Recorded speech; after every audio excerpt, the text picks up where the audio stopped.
What's up, guys? Hope you all are doing well. Today, we are talking the 2025 Strongest Man on Earth at the Shaw Classic. We've got Bobby Thompson.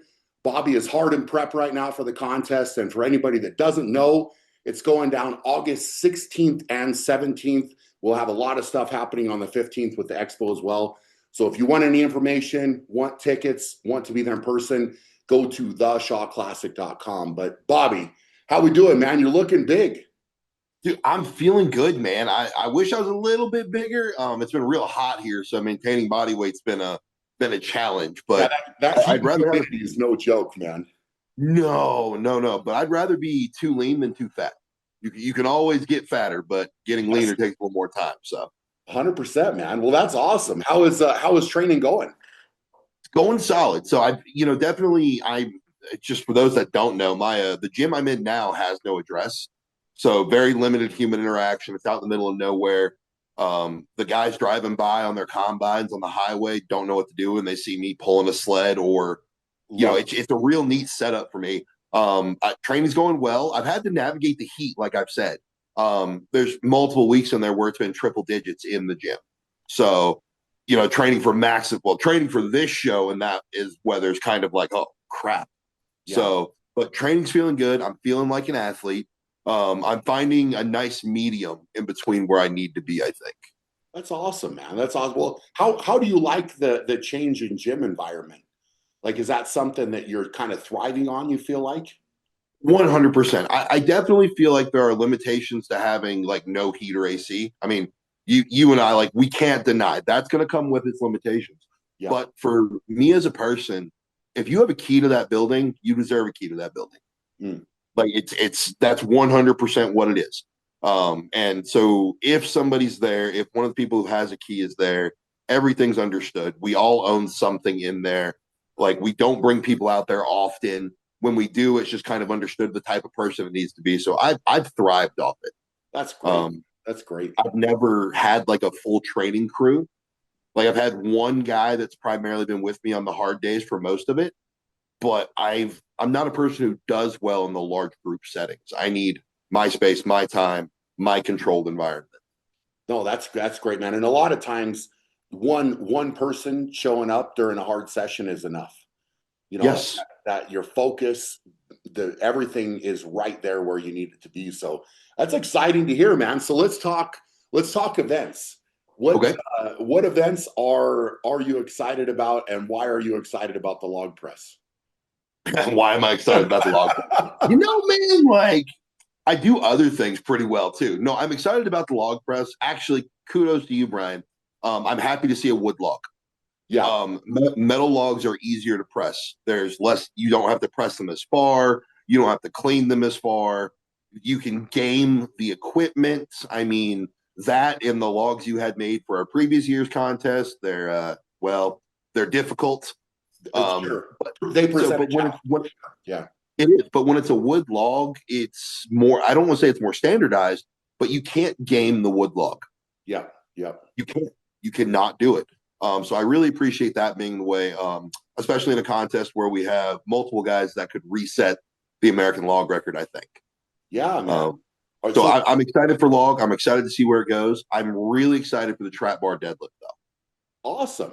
Awesome, man. Yeah, that thing looks wild. So that is the.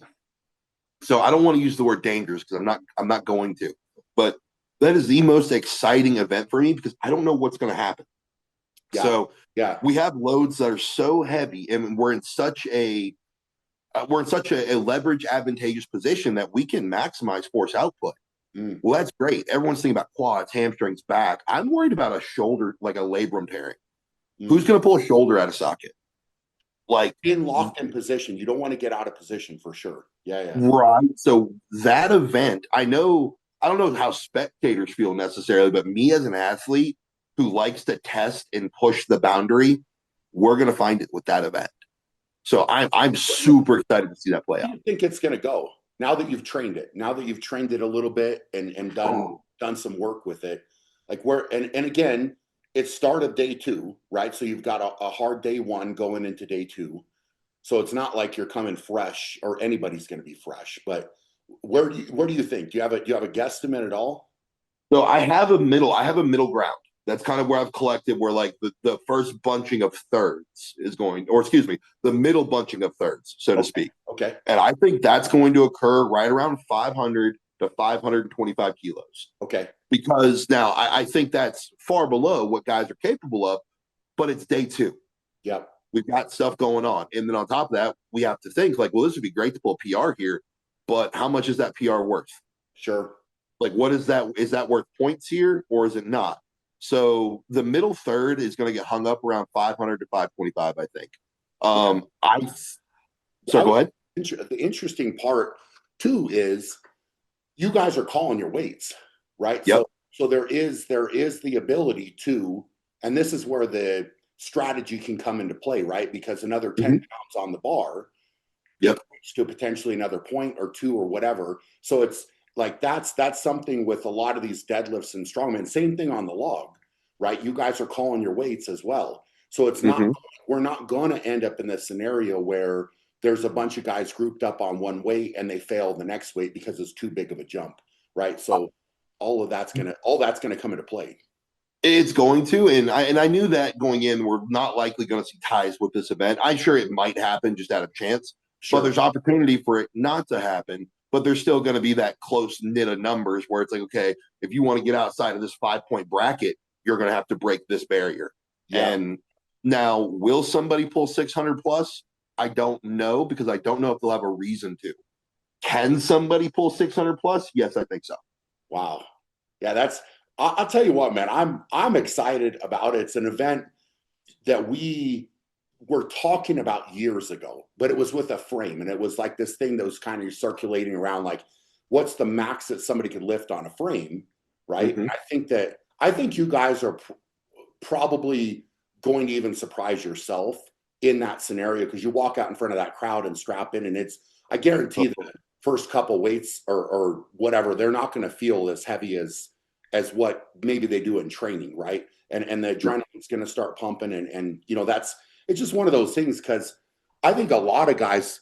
I think a lot of guys are going to be over 500 kilos. I really, really think so. Okay.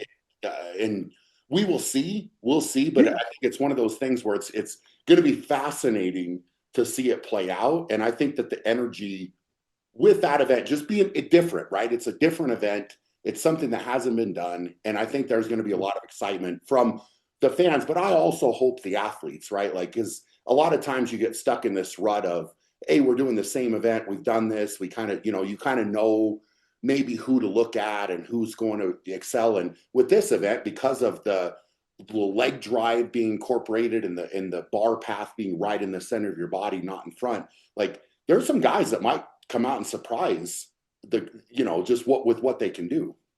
Well, and it's not something that's going to favor the Giants in the group. Yep. Yep. I don't think it's going to, unless the guys that are like of giant, I mean, like Thor not being there, no giant height necessarily, but like the taller guys like Smash Andrade, who is taller than I am, so I call him taller. Which he's a little bit taller, but he's wider, and that'll level out.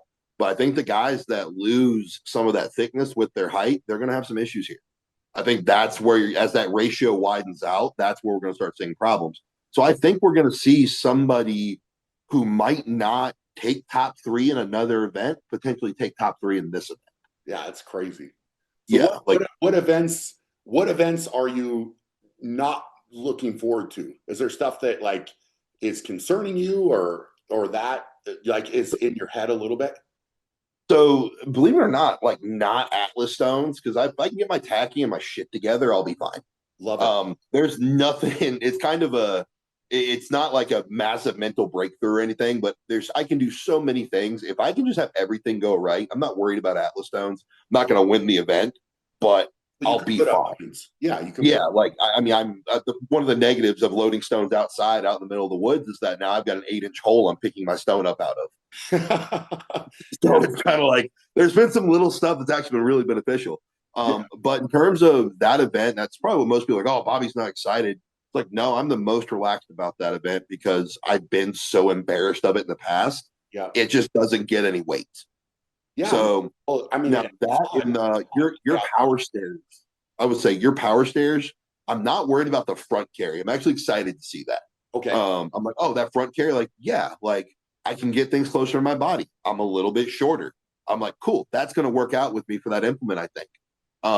And then your power stairs, I'm not too excited about, Brian, just because it's the SMOE power stairs. Yeah. Anybody who's done them will understand what I'm saying. They're wonderfully constructed.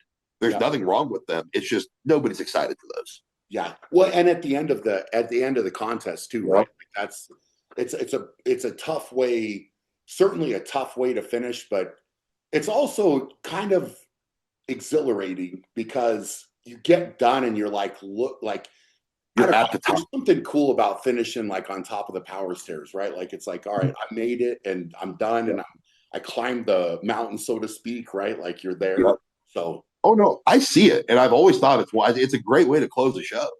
Like I'm like this is cool, but at the same time, it's the SMOE power stairs. yeah, oh yeah. Like it's like yeah, I got to climb a mountain after Do it every single shit, one. Yeah. right? Yeah, it's like so it's a one. I'm not too excited about that. But that is what it is. I'm super excited about the frame carry and the arm over arm. Love it. Only because I've had the showdown with this arm over arm before. I know how it works. Like it's not. I've had done the showdown a couple times with it, and every year I've gotten better with it. And it's because I've focused on it not being a normal arm over arm. It's not. Yeah. Like I think one of the worst things you could be doing right now is training arm over arm for this event, just because this is not a normal arm over arm. Yeah. Like it's not. There's no momentum. There's not. It's a dry start every single time. Yeah. And need to like have a sled, for example, that is on a very rough surface where you every single time you have to initiate the pull. yep. Like something like that to, because again, it's very, very hard to get it exactly replicated, but Mm-hmm. being able to start something from a dead stop every single time, that's I think the key, and making sure that your technique is dialed in for that. Well, it's a bunch of singles. That's what it comes down to. That's the way I've looked at it. It's a bunch of singles. And I mean, my grip right now, everybody thinks, I understand my grip's usually in question at shows because of the Arnold. People just seem to forget if I'm on flat ground, my grip's usually pretty solid. Not bad. Yeah. Yeah. Yeah, it's like I'm not concerned about the frame weight. Obviously, when you get there and how you feel, right? But I'm just not concerned about running that frame. That's kind of like this. That's not part of that event. The event is the arm over arm element. Sure. You just got to get the frame done to get there. Yeah, that's exactly it. Like that is it. So I'm really excited for that. And then you this yoke event, man, the safe carry, like yep. I gotta ask, what's the number you think is gonna happen? Because this has only happened one other time, and I believe you won when it did happen. Yep. So, Brian, what do you think's gonna happen on the like? What's the weight you see happening? Well, it'll be set. It's set weights, so it's not max. Not max. I know they're set, but you're assuming everybody gets through the set weights. Yeah. So I think that the weight, and we need to get it out here and get it weighed officially. But it's actually shipping out next week, it looks so cool, so amazing. But what I will say is, I think that it's probably between 1350 and 1400 is what the last weight is going to be. So then it'll come down to time or distance with that. So it's the strategy of be quick but don't hurry. And with a heavier yoke, as you have to be your technique changes a little bit, your steps change a little bit. Obviously keeping the balance of that. Because it's not going to be small, right? Because there's a safe on each side of it. So making sure that it doesn't tilt too much, that your steps, like how you're walking. And I mean, it's very similar to obviously like the bale tote that they did at the Arnold, right? Where that's again a big apparatus, and pickup height is going to come into play as well. That's something that I know for me, I debated quite a bit about the pickup height because, for example, if you pick up 1,000 pounds, Mm-hmm. You maybe don't compress quite as much, right? So you might be fine with a pickup height at 1,000, but when it goes up to, 13, 50, 13, 14. 1,400, now maybe you're not picking it up quite as high, right? Like there's little things, and you don't want the corner to touch, like you don't want to take that first step and it dips a little bit. So, Mm-hmm. I think that there's guys that are going to do it, and it may take a couple pickups for sure, but it's Yeah. I think it's doable, and this is something that hasn't been seen in the sport for a number of years now, right? Like Uh-huh. the yoke weights just haven't been that high. I would say probably the last time that they were above 1100 was in, I think we did it in 2022, right? Yeah, it was yeah, because it wasn't like 30 meters down and 30 meters back or something. I don't remember what the distance. It wasn't quite that far. Not it. Not 30 meters. No, no, Like not 30 meters, excuse me. 50, 50 or 60 feet Yeah, maximum. it was they were like a bright red yoke, I think. Yep, It was with the like bright red tires, we yoke. loaded it with the tires. Yeah. Yeah, no, I remember that. Yeah, not a good time. Not a good time. But no, I remember that. So the Um, beautiful part of this is, yes, the weight is a little bit heavier, but the distance is much shorter. So that I'm excited about that. I was really happy when I was measuring out my stall mats and training. Like, oh, how far do I have to go? It's like, okay, like, oh, hey, like, yeah. yeah. So no, I'm really excited about that. I'm excited to see it. I think it's going to be a neat spectacle. Super, super pumped about that. I'm also curious to see what not running it in triple digit weather is going to feel like. Yeah, probably a lot better. Yeah, yeah. Right? Like it's kind of like this is going to be nice when you're not dying. Love it. Yeah, Brian. That's awesome, man. Well, I tell you Yeah. what, man, you seem in good spirits. You Oh seem yeah. like your energy is good, which I'm happy about, man, because like going through the prep, especially at this point when you're kind of right in the middle of it, um, Yep. the very hardest part that you're trying to finish up, to be in good spirits at this point is awesome. So, I think that hopefully bodes well to a great performance from you, man. I'm coming in for points across the board. Love it. Like Love that's what's got to happen. That's what matters at this show. Like I'm excited about log press, but like I said, I'm coming in for points across the board. That's Like what it is, man. I mean, 8 events, you get yeah, pick points in every event. It adds up big time. exactly. Yeah. Yep. Love it. Love it. Well, Bobby, thanks Yeah. for taking the time today, man. I appreciate it. And I hope the rest of your training goes well and you get out to Colorado feeling good, man. All right, B. I appreciate it, man. I'll see you when I get out there. Love it. Love it. Well, guys, give Bobby some love in the comments. And again, we'll leave a link below the video for all the information. You want tickets, live stream, any of that stuff is going to be at theshawclassic.com.